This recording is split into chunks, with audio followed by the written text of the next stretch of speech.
dar uma boa noite, primeiramente, para o pastor Márcio. E aí, chefe, tudo bem?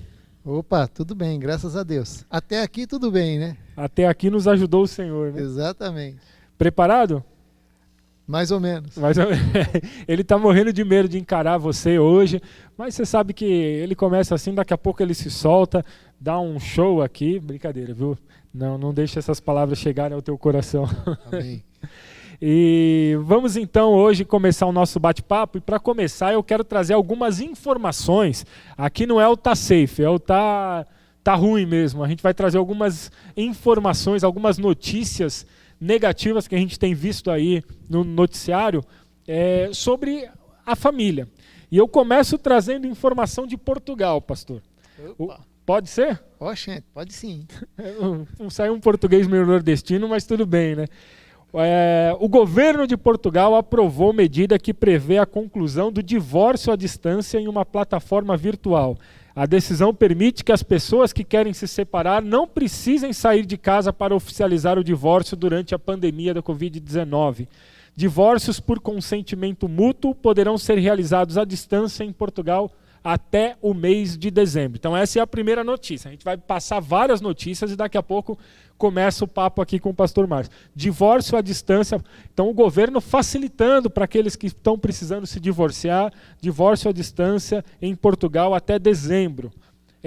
Segunda informação que eu trago aqui, Fórum Brasileiro de Segurança Pública, em parceria com a empresa Delcode, informa que entre os meses de fevereiro e abril, e aí a gente está falando de Brasil, houve um aumento de 431% nos relatos de brigas de casais no Twitter. Ou seja, pessoas que brigam em casa e vão reclamar, vão confidenciar, vão publicar, enfim, vão relatar essas brigas no Twitter. E neste universo, 25% dos relatos foram feitos sextas-feiras, 53% à noite ou madrugada, e 67%, ou seja, quase aí 70%, feito por mulheres. Aí você pode falar assim, mas é o Twitter, pouca gente usa Twitter, quem usa Twitter quer justamente fazer um estardalhaço, quer causar, mas não, a gente traz aqui uma informação da Polícia Militar, que informa que houve um aumento de 44,9% na quantidade de chamadas no 190. Isso mesmo, então o número de chamadas de violência doméstica pelo 190 aumentou 44,9% aqui no estado de São Paulo este mês. Só para ter uma ideia do que isso representa, foram mais de 10 mil ligações para a Polícia Militar do estado de São Paulo esse mês alegando violência doméstica. E aí, a última notícia que eu trago, na verdade a penúltima, em Xi'an, na China, o aumento de divórcios no comparativo entre março e abril desse ano para março e abril do ano passado foi de 86%. Então aumentou entre março e abril do ano passado para março e abril desse ano 86% o número de divórcios. Para concluir, empresas no Japão estão investindo, uma hora de empreender no meio da crise, investindo em aluguéis de pequenos apartamentos por curtos períodos de duração. Qual é o foco deles? Casais em litígio, casais que estão se separando. Então eles investem, a pessoa está brigada, vai lá, você pode fazer um contratinho de 1, 2 meses, fica lá até decidir sua vida, decidir se você vai voltar, se vai dar sequência no divórcio, e se for dar sequência no divórcio, beleza, a gente espera a divisão dos bens, você vai ficando contratos curtos. Enfim, são notícias bem, talvez, preocupantes, mas que muita gente tem achado normal em meio a um momento de crise intensa como a gente vive neste momento. Pastor Márcio, eu pergunto para o senhor, então, esses números podemos considerar normais diante de um momento de exceção ou, de alguma forma, eles só comprovam o quão fragilizados estão os casamentos modernos? Bom, eu não tinha conhecimento de todos esses percentuais aí. Eu tinha realmente ouvido que o número de violência doméstica aumentou muito neste tempo de pandemia. E, em primeiro lugar, eu penso que é muito difícil essa questão do fica em casa, de fato é muito difícil, especialmente para os homens que estão em casa, alguns trabalhando em casa, outros sem a opção de trabalhar. E isso, de alguma forma, aumenta, de fato, o atrito dentro de casa. No entanto, tentando responder a sua pergunta, essa questão, de fato, é preocupante, porque nos nossos casamentos nós precisamos estar preparados tanto para a dificuldade quanto para os momentos felizes, de alegria com a família.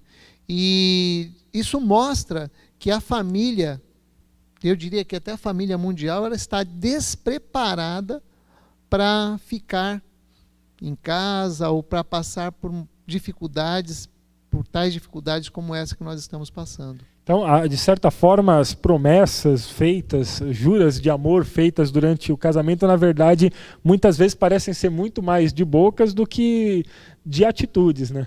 Com certeza, é muito fácil, né, na cerimônia de casamento, é muito fácil a gente prometer, é muito fácil a gente dizer o sim ali, né? Até porque fica chato não prometer nada no dia, né?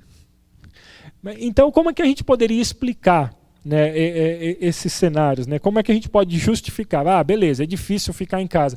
Mas por que esses números estão elevados? Por que é tão difícil, afinal, a gente ficar em casa? Bom, eu diria, assim, que são diversos fatores que mexem aí com a nossa estabilidade emocional da família. Mexe com a estabilidade emocional da família, né? Por exemplo, a falta de dinheiro, né? É fato que muitas pessoas não estão conseguindo trabalhar. E não conseguindo trabalhar, elas não têm o rendimento. O homem, por si só, ele realmente é o provedor da família. Pelo menos ele tem esta grande responsabilidade na vida da família. E aí, quando ele está diante dessa situação, ele fica vulnerável, vamos dizer assim. Isso, na verdade, não justifica a violência doméstica, tá ok?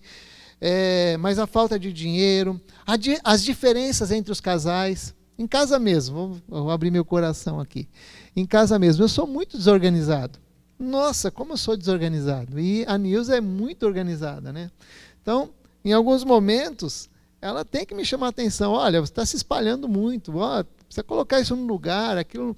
E isso, quando você tem 8 horas de trabalho fora, é uma coisa. Agora, quando você tem 8 horas de trabalho dentro de casa, aí fica mais difícil, né, a gente lidar com isso. E o teletrabalho realmente impõe isso, impõe algumas regras para nós. E as regras que o teletrabalho impõe para nós, que vêm das empresas que nos empregam, elas não querem saber exatamente, eles querem que o trabalho fique pronto. E aí você passa por uma tremenda dificuldade de ficar em casa trabalhando e não tem como voltar, porque já voltou, você já está em casa. E aí vem aí as dificuldades, né? É um problema muito sério. Também a questão da falta de domínio próprio. Eu acho que esta é a principal questão. Nós precisamos ter domínio próprio dentro dos nossos lares, nos controlarmos, porque a pandemia veio, a dificuldade veio, e os nossos filhos não têm culpa, as nossas esposas não têm culpa, o seu marido não tem culpa. Nós estamos tentando nos adaptar. Então, é importante a paciência de um para com o outro. E cá entre nós, a gente até já abordou isso de forma leve da outra vez, mas é bem mais difícil exercer o domínio próprio em casa do que do serviço, por exemplo. Às vezes no serviço a gente está acostumado a engolir alguns sapos que em casa a gente não toleraria. Exatamente. Eu costumo dizer que, para mim, é muito difícil, né, ser crente em casa. Porque é lá que nós nos revelamos, né? Ali que aparecem os nossos defeitos, que sobressai a nossa chatice, né? A nossa velhice e tantas outras vícios da nossa vida, né? Bom, então já que estamos falando de domínio próprio, que é uma característica do fruto do Espírito, vamos trazer isso num contexto mais mais amplo aí na palavra, né? Talvez seja o caso da gente voltar ao princípio bíblico de família, de casamento. E Jesus foi muito específico quando falou sobre casamento, sobre família. O que ele nos ensinou? Ainda é válido ou eram outros tempos? A gente pode fazer algumas concessões, algumas adaptações? Não, eu penso que o que Jesus ensinou é válido. E, na verdade, quando eu gosto de fazer referência agora a Marcos, capítulo 10, os versículos lá de 2 a 12, mais ou menos, quando os fariseus chegam até Jesus para testá-lo. Na verdade, eles perguntam a respeito do divórcio. E eles queriam, na verdade, era fazer com que Jesus caísse em contradição. E Jesus não dá muita trela para a questão do divórcio. Ele volta, porque na verdade os judeus ali, eles estavam citando Deuteronômio, se não me engano, capítulo 4, que fala, dá uma previsão ali, Moisés dando uma previsão sobre o divórcio. Mas Jesus volta mais atrás ainda, na criação, e diz que nós fomos criados, que o casamento foi criado por Deus. Eu vou ler aqui, entretanto, versículo 6, capítulo Marcos 10, versículo 6. Entretanto, no princípio da criação, Deus os fez homem e mulher. Por esta razão, o homem deixará pai e mãe, se unirá à sua esposa, e os dois se tornarão uma só carne. Dessa forma, eles não são dois, mas uma só carne. Portanto, o que Deus uniu, não separe o ser humano. Então, Jesus está voltando aos princípios. E Deus criou o casamento. E o casamento precisa ser vivido a dois, como se os dois fossem uma só carne. E é importante, então, que haja um entendimento dentro do casamento, dia a dia, né? Então, na verdade, o que Jesus está falando nesse texto é justamente tirando um pouco do legalismo da questão. Vocês têm o direito disso, como a gente leu aqui notícias no começo. Estão autorizando, a lei autoriza, as pessoas autorizam, o poder público autoriza. Jesus está colocando o dedo nas feridas, falando assim, não é só porque está autorizado que vocês podem fazer isso, ou vocês, isso aconteceu porque vocês são duros de coração. Ele está mexendo com os brios lá dos caras, né? Sim, com certeza. Na verdade, eu acho que isso é uma tendência do ser humano, de justificar a sua sem-vergonhice. Então, os judeus ali estavam tentando justificar isso. Naquela época, existiam duas linhas de pensamento. Uma delas dizia assim, olha, você pode dispensar a sua mulher por qualquer coisa que ela fizer. Se ela passar errado a tua roupa ou coisa parecida. E uma outra linha mostrava-se mais tolerante. No entanto, Jesus bota o dedo na ferida, dizendo que o divórcio acontece por causa da dureza de coração. Ou seja, não há disposição de perdão, não há disposição para que eu possa ceder em favor da esposa ou em favor do marido. Não há aquele sentimento ou aquela consideração que o apóstolo Paulo faz em Efésios capítulo 5, dizendo que nós devemos considerar o outro superior a nós mesmos. Então, dentro do casamento, falta isso. A dureza de coração se dá por causa de um dos dois, ou dos dois, que não querem ceder, que não querem voltar atrás, ou que não querem dar o braço a torcer, como diz aí. Então é uma coisa muito atual, porque às vezes a gente fica olhando assim, os fariseus naquele tempo queriam dizer isso, as pessoas diriam, os judeus falavam, e aí a gente fica muito no tempo do Antigo Testamento, Jesus aplicando o Antigo Testamento no Novo, e a gente acha que são coisas que ficaram nos tempos bíblicos. Para hoje as coisas são adaptadas. Então, de uma forma prática, como é que isso se aplicaria hoje nos nossos dias? Tá. Eu só queria voltar um pouquinho. Claro. Eu tive uma experiência assim muito dura e triste. Eu já contei aqui na igreja, mas acho que tem muita gente nova e eu queria contar um pouquinho, posso? Claro, fica à vontade. Eu pastoreei uma igreja em Cubatão e lá nós tivemos um casal assim com muitas dificuldades, né? E aquele casamento estava indo tão mal, tão mal, tão mal, e eu já não sabia mais o que falar para aquele casal. E um belo dia eu falei pro marido o seguinte: olha, não tem outro jeito, ou vocês se separam ou vocês morrem, vão morrer assim. E felizmente aquele homem foi muito maduro e ele manteve a sua palavra, manteve o seu casamento, né? A sua esposa, de fato, foi muito difícil até o final. Depois ela faleceu e aí ele seguiu a vida dele. Mais tarde, então, passou a morte dela e eu fiz um curso. E no curso sobre aconselhamento, o pastor disse o seguinte: olha, você nunca deve dizer para que um casal se separe. E naquele momento o Espírito Santo me trouxe à memória aquilo que eu havia dito para aquele homem. Eu procurei aquele homem então, pedi perdão a ele, e mais que isso, eu fiz um propósito de nunca mais aconselhar ou levar uma pessoa a pensar no divórcio.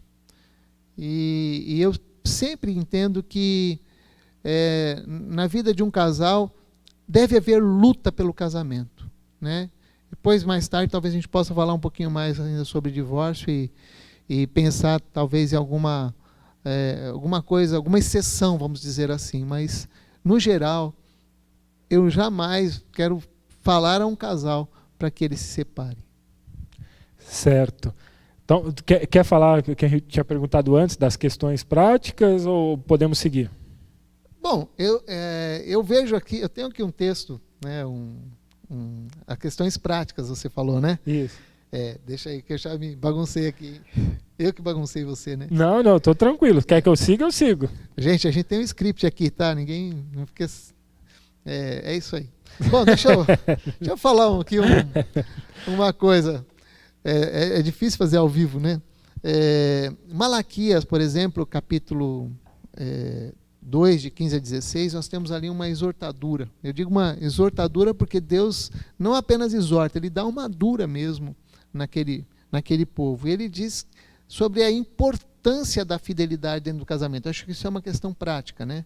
A importância da fidelidade do casamento. E também o próprio Deus menciona ali que Ele odeia o divórcio. Então o divórcio não está no coração de Deus. E a pergunta... Vai seguir? Não, pode falar. Bebe uma água e dá uma acalmada, tá vendo? Até o Serginho Groisman às vezes fica tenso diante das câmeras. Água, é verdade, viu, gente? Eu não podia revelar qual era a nossa bebida. De repente alguém achava que era café, que era um suquinho, mas é água mesmo. Então tá revelado o nosso segredo. Então a pergunta dos fariseus foi embaraçosa. E hoje, muitas vezes, nós, cristãos, somos levados a embaraços semelhantes. Porque, por exemplo, falar, a gente não recomenda um divórcio.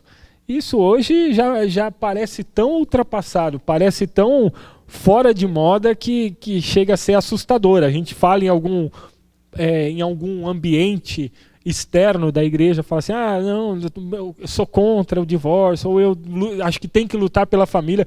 Parece que a gente está falando do século retrasado, que é uma coisa que não cabe mais nos nossos dias. Então, nós muitas vezes também somos levados a perguntas embaraçosas, a abordagens embaraçosas, como foi o caso de Jesus. E hoje nós somos aqueles que defendem, ou deveríamos defender, o casamento bíblico. Então, como proceder diante desses embaraços, dessas falas em geral? Que as pessoas às vezes procuram a gente nas brechas, né? Bom, eu entendo que a gente vai acabar sempre indo contra aos padrões da sociedade, né? As pessoas vão afirmar que a gente tem o direito de ser feliz, que uma outra coisa que a gente ouve muito é que o amor acabou. Essas coisas eu confesso que não entra, não bate com a palavra de Deus. Na verdade, eu entendo que, acima de tudo, eu diria que até, eu me arrisco a dizer, que até acima do amor, dentro de um casamento está também a lealdade, a fidelidade, o compromisso de um para com o outro. E isso tem se perdido na sociedade, né? As pessoas casam com aquela ideia, se não der certo, a gente se separa. E isso, para mim, é muito triste, né? A gente ouvir isso, eu já vi alguns casais se separando, e como é triste, é de chorar mesmo, né? Ver que casamentos estão sendo desfeitos. E o que a gente pode esperar, desejar, orar, né, pelas pessoas com relação a casamento, seja para os que estão vindo, para os que estão no meio do caminho, ou para aqueles que já passaram? Bom, eu como pastor da igreja, um dos, né, a minha visão, assim, quando eu estou aqui nesse púlpito falando para as pessoas, e quando principalmente eu olho para os jovens da nossa igreja, né, eu olho para eles como se fossem meus filhos. E a minha palavra sempre é em tom, vamos dizer assim, paternal, se assim posso dizer, né? E em tempos de solteirice, vamos dizer assim, e até de viuvez, né? Porque temos viúvos também, viúvos e viúvas, né? Nós precisamos orar. É importante que, se há um projeto, um desejo, um sonho de casamento, é importante, então, que nós direcionemos a Deus o nosso desejo. Eu falo isso para os jovens sempre que tem oportunidade. Tem que orar. Meu pai sempre falava assim, tem que orar para casar, né? E de fato isso é uma grande verdade, porque com o passar do tempo, os relacionamentos se desgastam. Com o passar do tempo, a gente vai convivendo com a pessoa. Por exemplo, o Rafael, que estava aqui agora, que está lá no sofá, ninguém está vendo ele.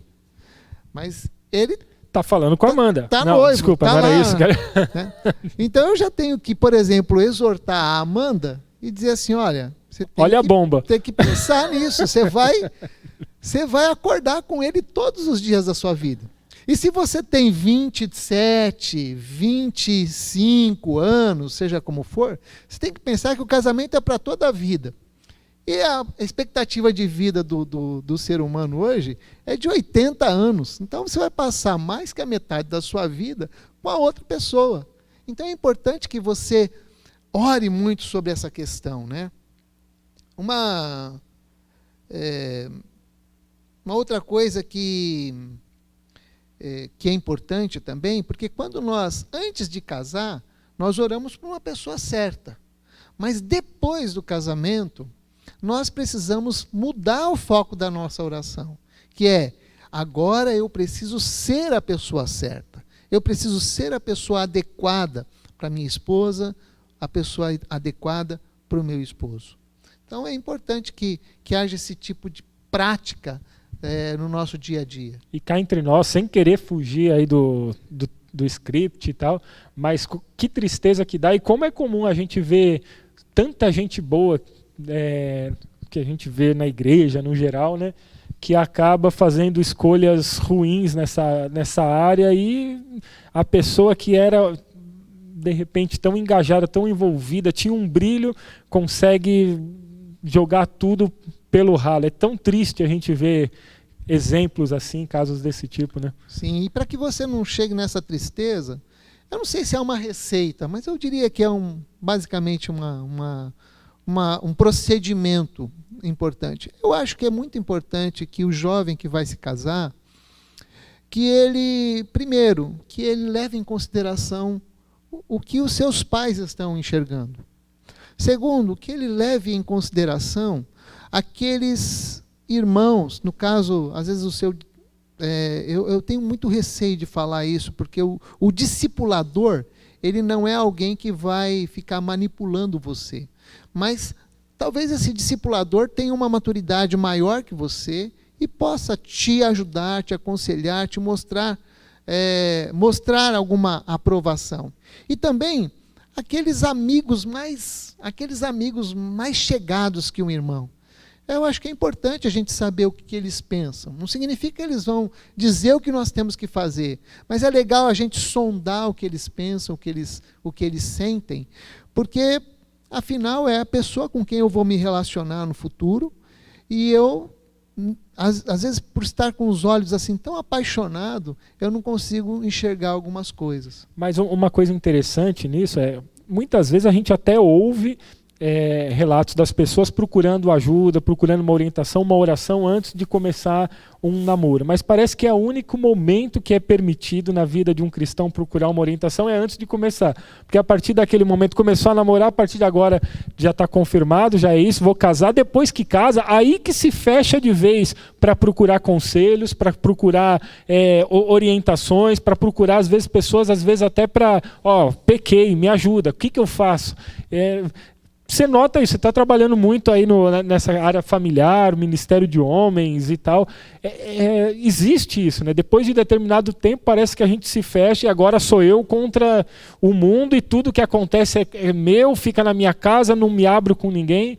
Isso é prejudicial, não é? Com certeza. E às vezes, gente, é triste dizer isso, mas sabe quando você quer uma coisa, né? De repente você quer uma coisa e você não vai procurar conselho com alguém que seja maduro. Você vai procurar, na verdade, um aliado a você. E a ideia não é essa, não é que você tenha um aliado. O verdadeiro amigo, o verdadeiro discipulador, o verdadeiro irmão em Cristo é aquele que vai fazer com que você enxergue algumas coisas, vai te ajudar a enxergar algumas coisas. E nem sempre enxergar algumas coisas é agradável. Nem sempre é agradável. Às vezes, o cara, eu menciono muito mais a questão do cara, porque afinal eu sou pai de 2 meninas. Então, o meu pensamento acaba sendo bitolado nessa direção, tá? Mas, às vezes, o cara não presta. E aí? Não, mas ele é bonito. Não, mas ele pode mudar. Não, casamento não é um jogo. Casamento é uma decisão que você precisa tomar, é um olhar para o futuro e é uma decisão muito responsável a ser tomada. Então, não aposte na mudança de alguém, se assim posso dizer. Não aposte na mudança dela. Ou ela já vem, se ela vem com algum defeito, que nem eu fui por um defeito no meu casamento, muito desorganizado. Quando eu me casei, a Nilza falou assim: estou livre dos meus irmãos que são desorganizados. 3 meses depois ela disse assim: você é pior do que meus 3 irmãos. Então, eu carreguei uma bagagem, e até hoje carrego, de desorganizado. E eu me esforço para ser organizado, acreditem. Mas é um defeito que eu levo. E aí, isso vai, de alguma forma, se acentuar na vida no casamento. Certo. O Marcos disse: boa palavra, pastor. A Zélia, muito gratificante esse bate-papo. A Edilma diz: queimei o arroz ontem, ainda bem que as leis mudaram. Obrigado a Jesus. Então não pode botar a Edilma para passear. Com certeza não. Pelo contrário, vira outra face, Dudu. Vá na Sodier, adquira aí um bolo caprichado para ela e esteja acima da situação. Mas assim, na nossa condição hoje de igreja, muitas vezes a gente recebe pessoas com bagagens distintas e é natural que seja assim. Se o padrão dentro da igreja já anda todo confuso, todo distorcido, imagina fora dela. Então a gente recebe todo tipo de família. E aí, como é que a gente age como igreja? Como é que a gente age como indivíduos? Isso, graças a Deus, né? Eu louvo a Deus pela vida da igreja. E todas as igrejas devem ser assim, ela deve ser aberta, né? Jesus veio para convencer o pecador, para trazer o pecador ao arrependimento. E a nossa igreja, como ela é voltada para células, é muito comum que chegue entre nós alguns casais que já tiveram uma experiência de um casamento anterior, hoje estão vivendo com uma outra pessoa. É muito comum isso, né? Eu entendo que não é o ideal, é verdade, mas é uma realidade. E aí você vai ser jogado fora? Não. A Bíblia fala que está lá em 2 Coríntios, capítulo 5, versículo 17, que diz assim: se alguém está em Cristo, é nova criatura.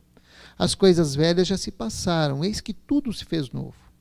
No entanto, essa pessoa chega, né, esse casal, a família chega, e ela teve uma experiência de um casamento que não deu certo, ele também teve uma experiência de um casamento que não deu certo, ambos ou um deles tem filhos. Então, a igreja e nós como igreja, né, precisamos ajudar essa família a caminhar na vida cristã, agora dentro dos padrões da palavra do Senhor. Vai sim precisar de uma porção de misericórdia, de graça, de bondade de Deus. Por quê?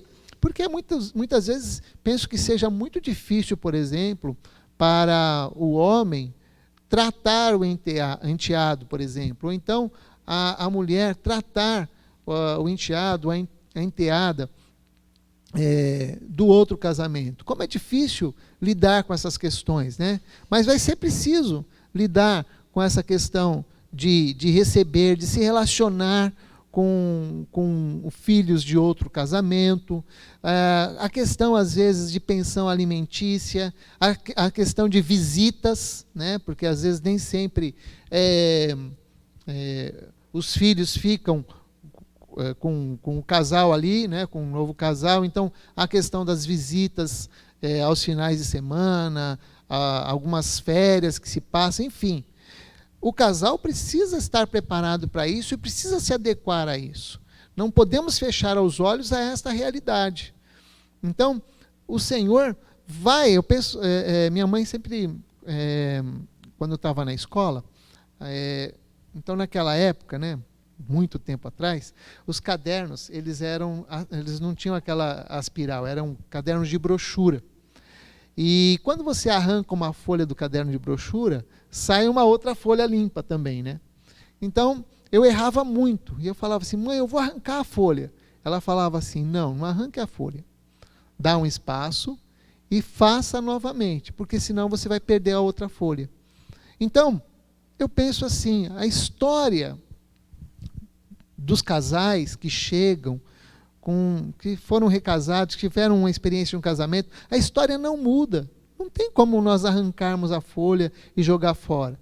Então é importante que a gente respire fundo, dê um espaço e espere para que o Senhor haja na vida deste novo casamento e haja na vida dessa família. E assim, que essa família caminhe com o Senhor Jesus. Essa é uma questão forte, uma questão que nós precisamos orar e estar com os nossos olhos abertos para essa questão. Então, eu quero que você saiba que, embora eu me posicione aqui, sim, de frente mesmo contra o divórcio, nós entendemos que o divórcio, infelizmente, faz parte da sociedade. Talvez faça parte da sua vida, da sua família. Agora, vamos pedir ao Senhor que Ele tenha misericórdia e que Ele escreva na história da sua vida. Certo. Bom, já estamos caminhando para a parte final da nossa conversa. Temos mais algumas participações aqui. A Cláudia falando: por isso que o discipulado se faz tão eficaz nessas horas. É um momento de troca de informações, orientação e até mesmo oração.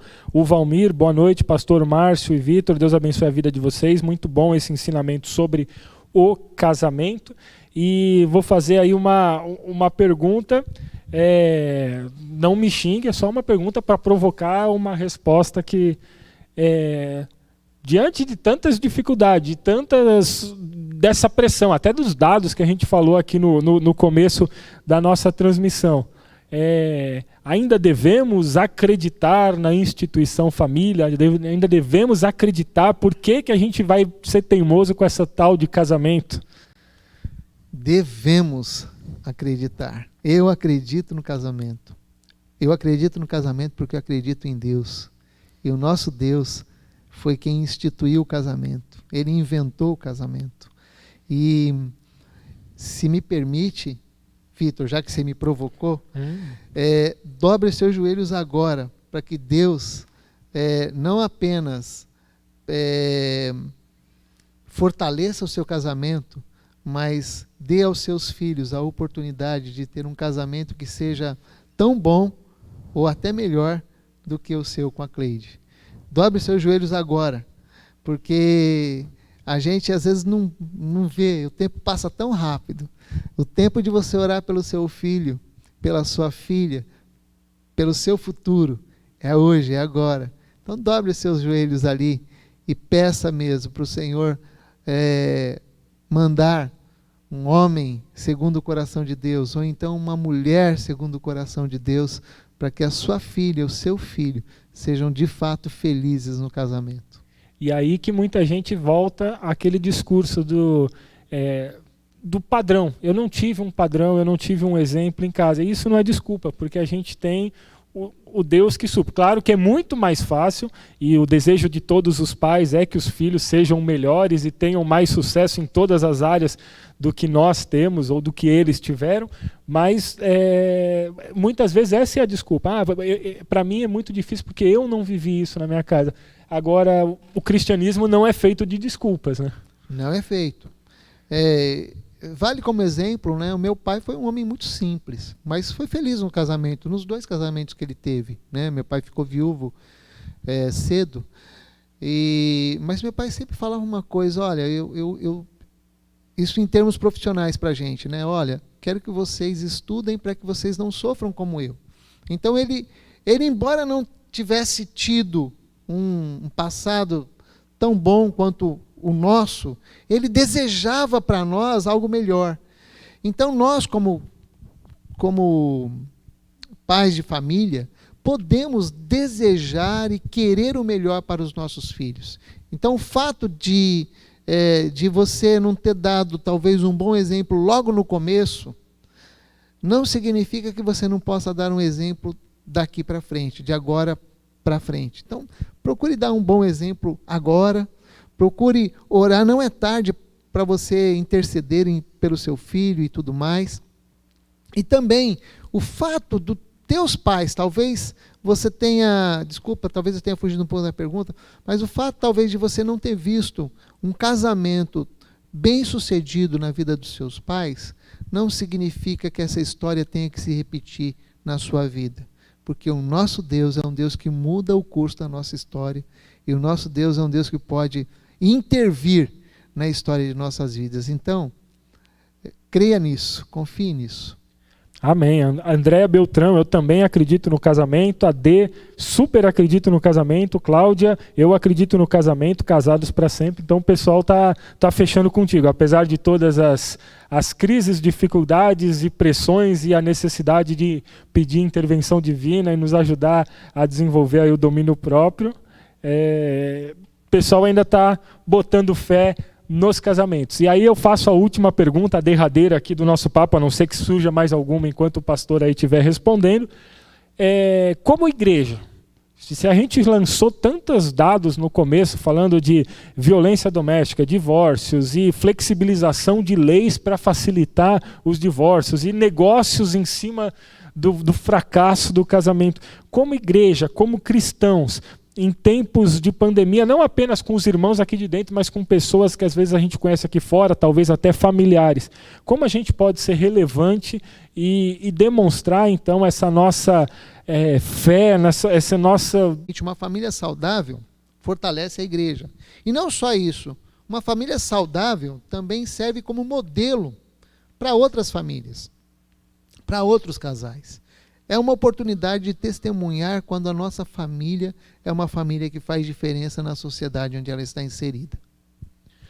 Perfeito. Então, não chegou mais nenhuma pergunta. Já estamos caminhando para o final. Se tem uma palavrinha, vai enquanto eu estou fazendo esfria. Tem mais alguma coisa para falar, chefe? Quer fazer um encerramento, desfecho aí? Não, eu só quero reafirmar que esse é um fator que está no coração da gente, de orar, de ver famílias bem-sucedidas. Há 2 ou 3 semanas atrás, nós estávamos aqui com o Emanuel e a Andréia, né? Que bênção estar com eles aqui, ver o que Deus fez na história da vida deles.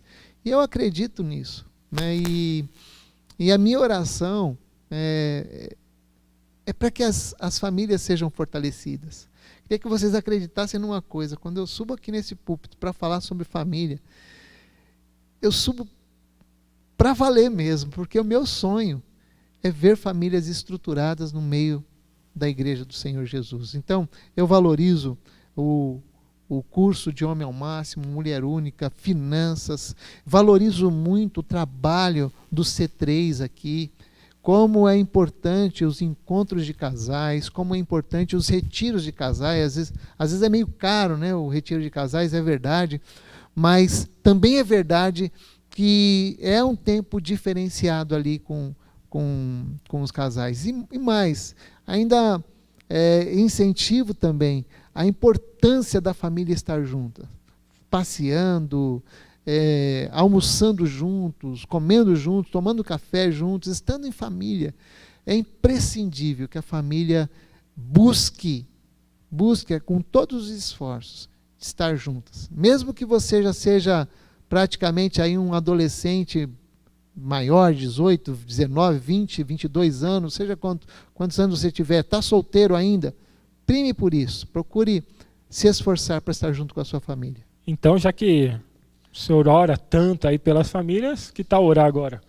Topa? Topo, uai. Então vamos lá, vamos orar pelas nossas famílias, pelas famílias em geral, que Deus nos fortaleça e dê sabedoria, né? Amém. Podemos orar então. Senhor, muito obrigado pelo privilégio que o Senhor nos deu de estarmos inseridos em família, Senhor. Te agradeço pelas famílias que fazem parte da igreja, da CBP e das outras igrejas que estão talvez nos ouvindo, enfim. Nós te agradecemos porque o Senhor as instituiu, Senhor, instituiu a família. E nós te pedimos pelas famílias que estão agora ouvindo e por outras famílias que talvez estejam tão fragilizadas agora, principalmente nesse tempo de pandemia, Senhor. Pedimos que o Senhor venha com a tua graça, com a tua bondade, com a tua misericórdia e que o Senhor venha fortalecer os relacionamentos. Fortalece, Senhor, as famílias. Fortalece, Senhor, aquelas famílias que estão com dificuldades financeiras por conta desse tempo que estamos vivendo. Pelas famílias que têm os seus chefes desempregados, pelas famílias, Senhor, que de alguma forma não estão completas, às vezes falta um pai, às vezes falta a mãe, às vezes famílias que são lideradas pelos avós, pelos tios. Senhor, te pedimos por estas famílias também, que o Senhor venha fortalecê-las, Senhor, e principalmente pelos nossos jovens. Pai querido, quero te pedir que o Senhor dê sabedoria a eles e dê paciência aos seus corações, para que eles possam, no tempo certo, escolher a pessoa certa e ser a pessoa certa para a pessoa que escolheram, para que eles possam ser felizes em seus casamentos. Faz isso, Senhor, debaixo da tua bondade, da tua misericórdia e da tua graça. Nós oramos assim, no nome de Jesus. Amém.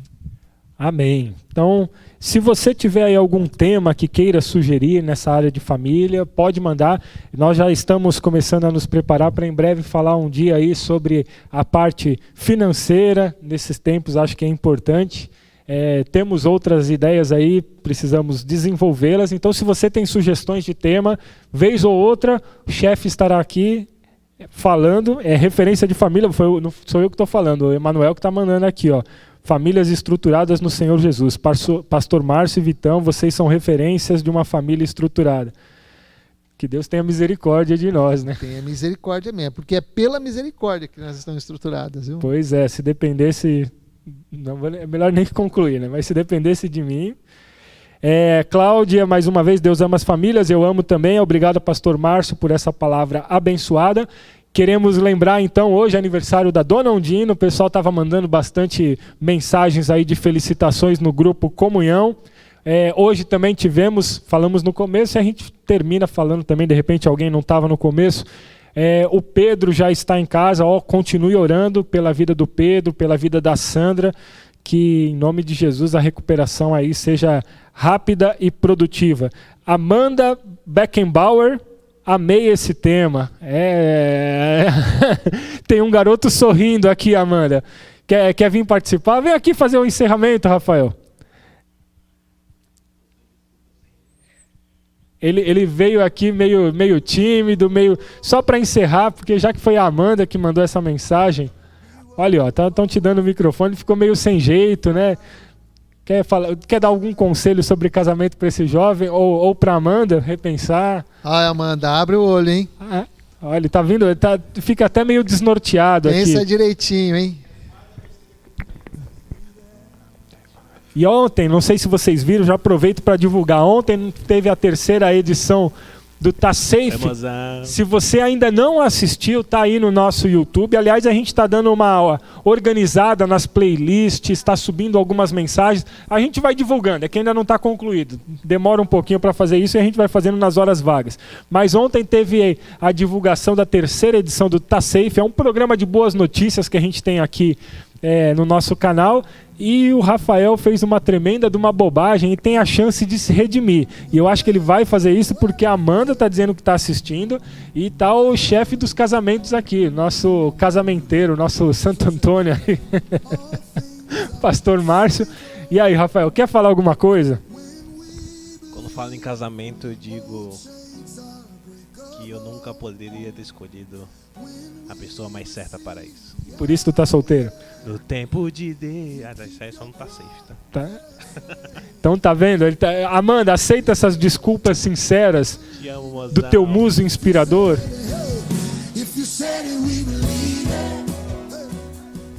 Olha lá, que fofucho. Então, vamos lá, vamos acreditar, Amanda. Vamos dar uma segunda chance.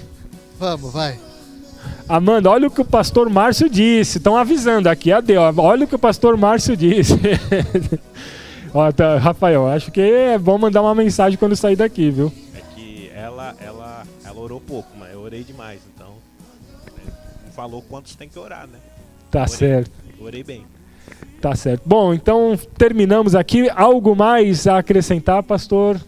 Não tenho mais nada não. Deus abençoe vocês aí. Muitas mensagens do grupo, mas a maioria a gente está concorrendo com a Ondina. Aí fica difícil, né? Parabéns da Ondina, tá consumindo o grupo do Comunhão. Então estamos mais pelo chat hoje. Então posso dizer que eu amo muito a Ondina. A Ondina é muito especial para nós. Eu conheci a Ondina, eu não me lembro exatamente o ano, mas foi no primeiro retiro que eu fui com a igreja. E a Ondina nos tratou de uma maneira muito especial. Aliás, eu me lembro sim, foi no carnaval de 1997 que eu conheci a Ondina. Eu não era nem nascido, gente. 1997, nem era nascido. O pastor Márcio, ele ficou encarando, fazendo umas contas na cabeça. Essa hora já tá meio bugado. Eu estava lá. E agora vamos encerrar então com o momento mais bonito desse programa, que é o momento de reconciliação. Amanda dizendo, sigo orando. Então, tem esperança para você, Rafael. Vai sair o casório. Pessoal, você que acompanhou até agora aí, muito obrigado, que Deus abençoe. Voltamos aí em breve com novas programações e continue em oração, continue sendo agente de transformação na vida dos seus amigos, familiares, enfim, na nossa sociedade, certo? Que Deus nos abençoe e a gente volta. Valeu, se Deus quiser, né? Valeu. Tchau, gente.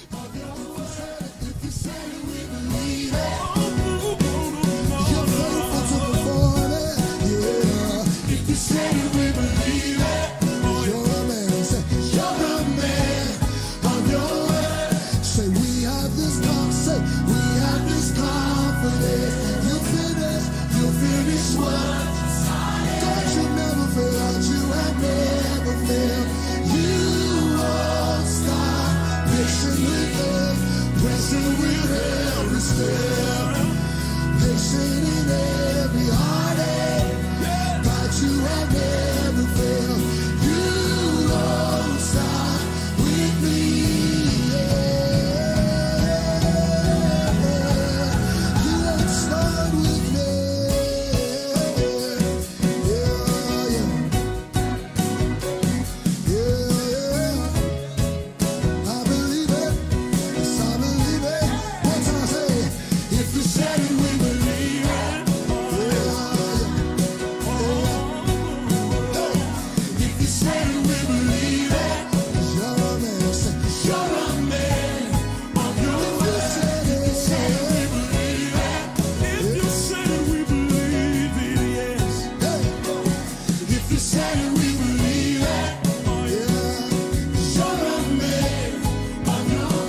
If you said it,